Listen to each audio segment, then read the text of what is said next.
ጤና ይስጥልኝ ውድ አድማጭ ተመልካቾች እንደምን አረፈዳችሁ። የሰዓቱን አበይትና ሰበር ዜናዎች ይዘን ቀርበናል።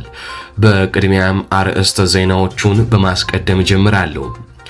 በአማራ ክልል በፋኖ ኃይሎችና በመከላከያ ኃይሎች መካከል የሚደረገው ውጊያ ተጠናክሮ ቀጥሏል። በወሎ በአርበኛ ዋርካው ምረ ወዳጅ የሚመሩት የፋኖ ኃይሎች በከፈቱት መብረቃዊ ጥቃት የብልጽግናን ጦር ለወሬ ነጋሪ ሳያስቀሩም መደምሰሳቸውን ሲያሳውቁ ከተማን ከአገዛዙ ጦር አስለቅቀው መቆጣጠራቸውም ተነግሯል። ዝርዝር ዘገባ አለን። ወዲህ በሸዋ ውጊያው ሲቀጥል በጀነራል ተፈራ ማሞ የሚመራው የፋኖ ጦር የብልጽግናን ጦር መሪ ጨምሮ የአገዛዙን ጦር አውድሞታል። ይዳሰሳል። በመሃል ባህር ዳር ሬሳው ሆስፒታል የገባው አመራርና አመሻሹን ፈለገ ሕይወት ሆስፒታል የነበረው ተኩስስ ምንድነው? ይዳሰሳል። ወዲህ ኮሎኔል ደመቀ ዘውዱ አርበኛ ዘመነ ካሴ ላይና የፋኖ ኃይሎች ላይ ሰይፍ መዘዋል። በአማራ ሕዝብ ላይ እየደረሰ ያለውን ጭፍጨፋ ችላ በማለት ከአብይ ጎን መሆናቸውን ያሳወቁት ኮሎኔሉ ኑና ግጠሙን ሲሉም ዛቻ ሰንዝረዋል። ዝርዝር ዘገባ አሰናድተናል። ወዲህ ኤርትራ ለአብይ የትላንቱ የፓርላማ ንግግር ምላሽ ሰጥታለች። እንቃኘዋለን። ጤና ይስጥልኝ አድማጭ ተመልካቾች እንደምን ቆያችሁ። ከላይ በአርዕስተ ዜና ያደመጣችሁትን መረጃዎች ወደ እናንተ ላደርስ እዚህ ተገኝቻለሁ። የህዝባዊ ትግሉን የምትደግፉ እንዲሁም ሀገር ወዳድ ሆናችሁ አድማጭ ተመልካቾች ቪዲዮ ላይክ፣ ቻናሉን ሰብስክራይብ አድርጋችሁ የዶል ምልክቱን ታበሩ ዘንድ እንጠይቃለን። እንዲሁም በኮሜንት ድል ለህዝብ ልጆች እያላችሁ ለህዝቡ ሲሉ እየታገሉ ያሉትን ታጋዮች መልእክት ተሰጧቸው ዘንድ እየጠየቅናችሁ በቀጥታ ወደ መረጃዎች ያለፍኩኝ። እስከ ፍጻሜው ድረስ አብራችሁን ቆዩም። ቀዳሚ ወዳደረኩት ዘገባ አልፋለሁ። በትላንትናው ዕለት ጠቅላይ ሚኒስትር አብይ አህመድ በፓርላማ ቀርበው ህወሓትንና የሻዕቢያን መንግስት ኤርትራን መተቸታቸው ይታወቃል። ከዚህ ጋር በተያያዘ የጠቅላይ ሚኒስትሩ ንግግርና የኤርትራ መንግስት የሰጠውን አስቸኳይ ምላሽ ይዘናል። በአዲስ አበባና አስመራ መካከል ያለው የዲፕሎማቲክ ግንኙነት ወደ ከፋ ቃላት ጦርነት የክስ መወርወር ተሸጋግሯል።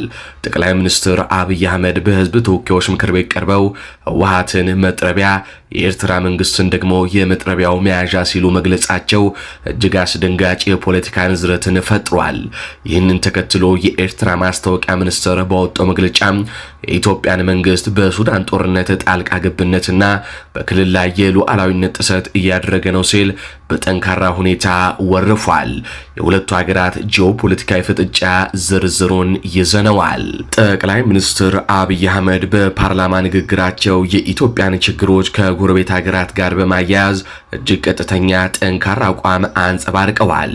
ህወሓት እንደ መጥረቢያ ነው መያዣው ኤርትራን ያሉት ጠቅላይ ሚኒስትሩ መንግስታቸው ከእንግዲህ ትኩረቱን የሚያደርገው እንደ መሳሪያ ከሚጠቀሙት አካላት ጋር ሳይሆን ቀጥተኛ ከምንጩ ጋር መሆኑን አስታውቀዋል።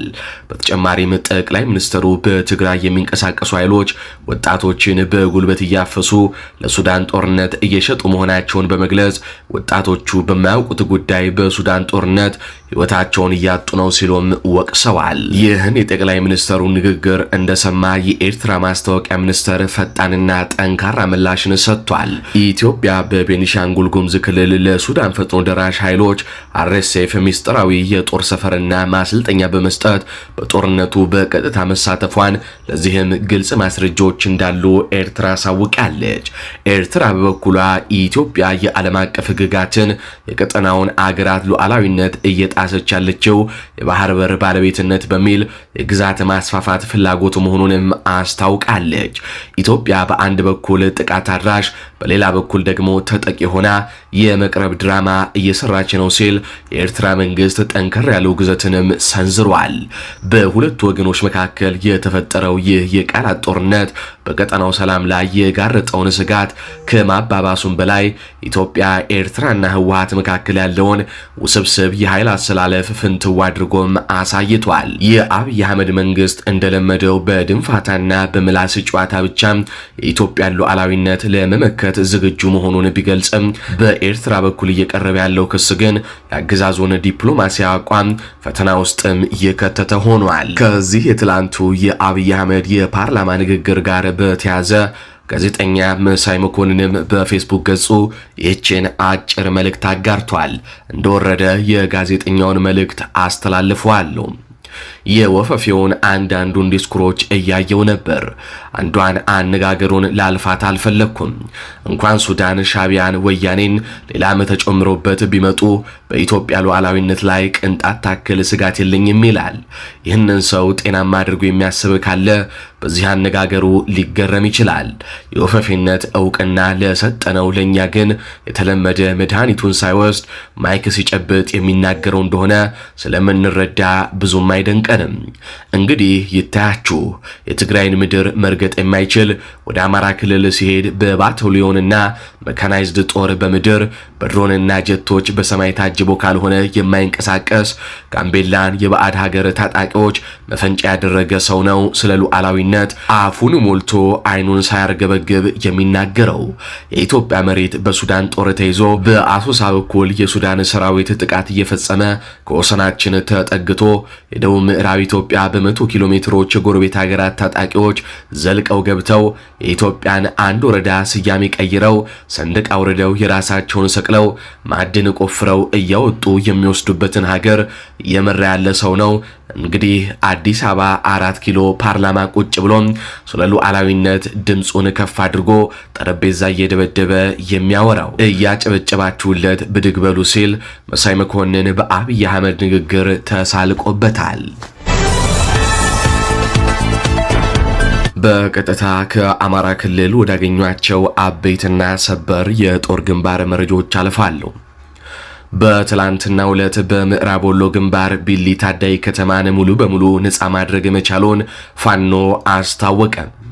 የአፋብን ወሎ ቤተ አማራ ሚኒሊክ እዝ 105ኛ ኮር 29ኛ ክፍለ ጦር በሰራው የሌሊት ኦፕሬሽን ቢሊ ታዳጊ ከተማን ነፃ ማውጣት የቻለ ሲሆን ከአመሻሽ 12 ሰዓት ጀምሮ እስከ እኩለ ሌሊት ድረስ ሞታይ ፈሪዎቹ የመካነ ሰላም አናብስቶች የብልጽግናን ወታደር መፈናፈኛ አሳጥተው የጦር ሰፈራቸውን አስለቅቀውታል።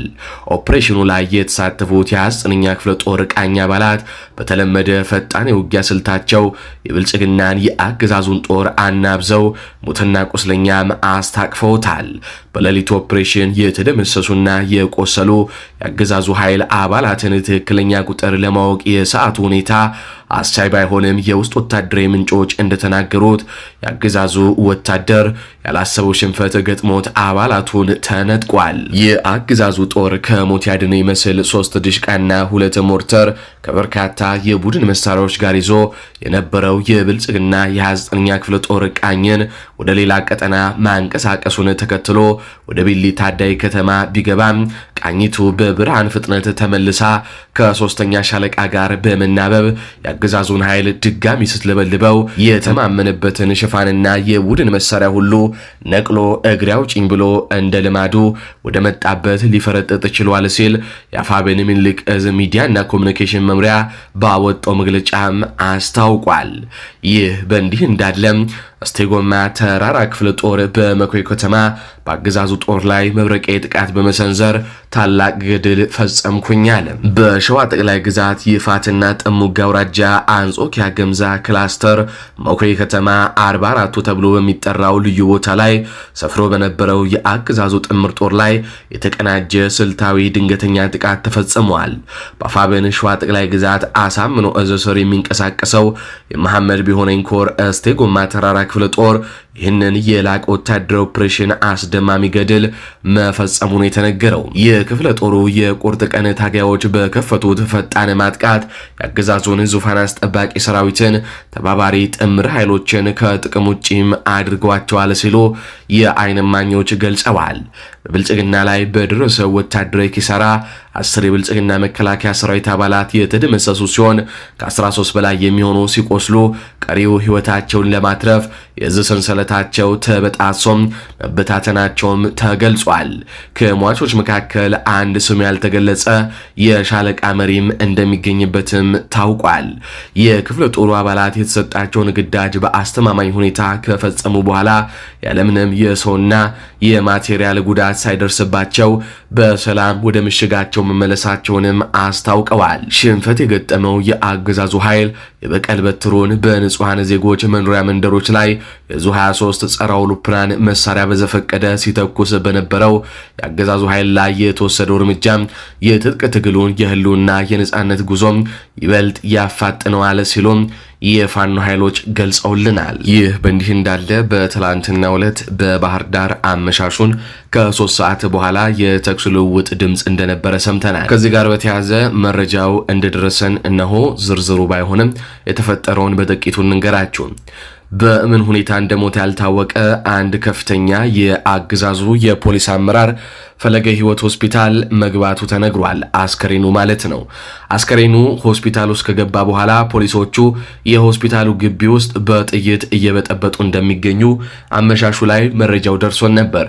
ይሁን እንጂ ፖሊሱ ማን እንደገደለው እንዲሁም ደግሞ የፖሊሶቹ ተኩስ ምንን አስመልክቶ እንደሆነ የታወቀ ነገር የለም።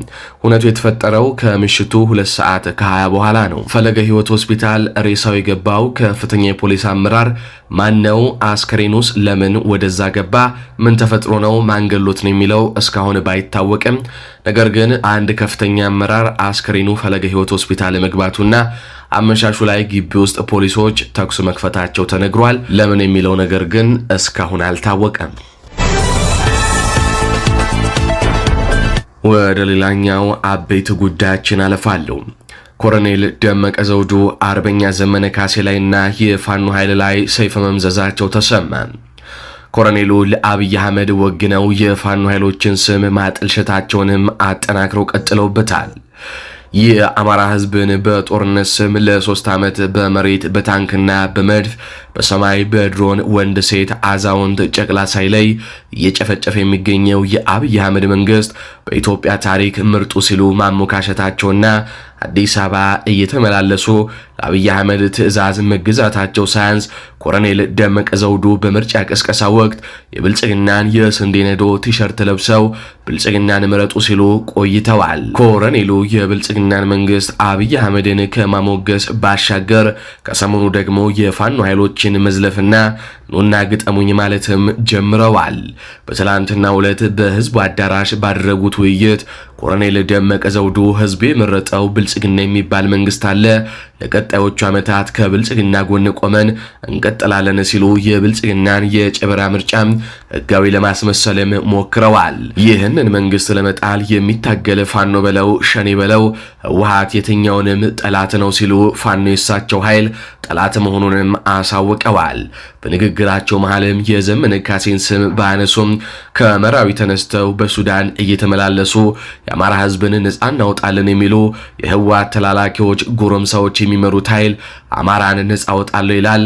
አማራን ከማን ነፃ እንደሚያወጣ ግን ለኛ ግልጽ አይደለም ሲሉ በአማራ ህዝብ ትግል ላይ ተሳልቀዋል። አክለውም ኮሎኔሉ የወልቃይት ጦር ለየትኛውም ግዳጅ ዝግጁ ነው፣ እኛን መቅጠም የፈለገ ይምጣና ይቅጠመን ሲሉም ተደምጠዋል። የተከዜ ዘብ በመባል የሚጠራው የወልቃይት ጦር የማንንም እርዳታና ድጋፍ ሳይጠይቅ ጠላትን የማንበርከክ ቁመና ላይ መድረሱንና ለየትኛውም ግዳጅ ሙሉ ለሙሉ ዝግጁ መሆኑን ኮሎኔል ደመቀ ዘውዱ መድረኩ ላይ የተናገሩ ሲሆን ከብልጽግና ጎን ሆነው እንደሚዋጉም አሳውቀዋል። ኮሎኔሉ በሰጡት መግለጫ እኛ የማንንም መብት የመንካት ፍላጎት የለንም፣ ነገር ግን በኃይል መተው ህገ መንግስቱን ለመሸርሸርና የአማራ ህዝብን ዳግም ለመጨፍጨፍ የሚሞክሩ አካላት በፍጹም አንታግስም፣ ተከላክለንና አጥቅተን ወደ መጡበት እንመልሳቸዋለን ሲሉም ተናግረዋል። ኮሎኔል ሆይ ለእርሶ የአማራ ህዝብ የወልቃይት ህዝብ ብቻ ነው ወይ?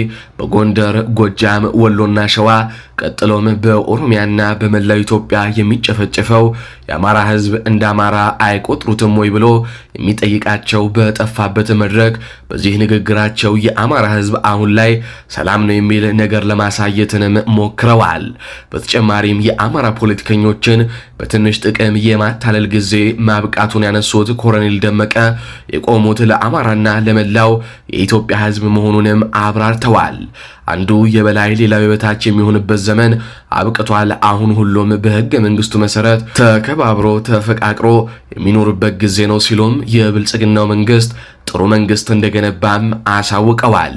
ኮሎኔል ደመቀ ዘውዱ የሰሊጥ ንግድ ቀልባቸውን እንዳሳታቸው ይህ ንግግር ማድመጥ በቂ ነው። ኮሎኔል ደመቀ ዘውዱን የሰሊጥ ንግድ ቀልባቸውን እንዳሳታቸው ይህንን ንግግር ማድመጥ በቂ ነው። ኮሎኔሉ አሁን ላይ አንዱ በላይ አንዱ በታች የሆነባት ኢትዮጵያ የለችም፣ አይናችሁን ጨፍኑ ላሞኛችሁ እያሉን ነው። ለአማራና ለኢትዮጵያ ህዝብ ነው የቆምኩት ሲሉስ ምን እያሉን ነው? በኑሮ ውድነት በመሃል አዲስ አበባ የተጠበሰውን ህዝብ ወይንስ በአማራና በኦሮሚያ በድሮን የሚጨፈጨፈውን ህዝብ? እሳቸው ሰላም ነው የሚሉት ኢትዮጵያስ ወዴት ትገኝ ይሆን? በመጨረሻም ይህንን የእኩልነት የህገ መንግስትና አብሬ መኖር መርህ አንቀበልም ብለው ለሚነሱ ኃይሎች እኛ በወልቃይት አካባቢ ነን ያለነው ኑና ሞክሩን ሲሉ ጠንካራ የማስጠንቀቂያ መልእክትን በድንፋታም አስተላልፈው ጨርሰዋል።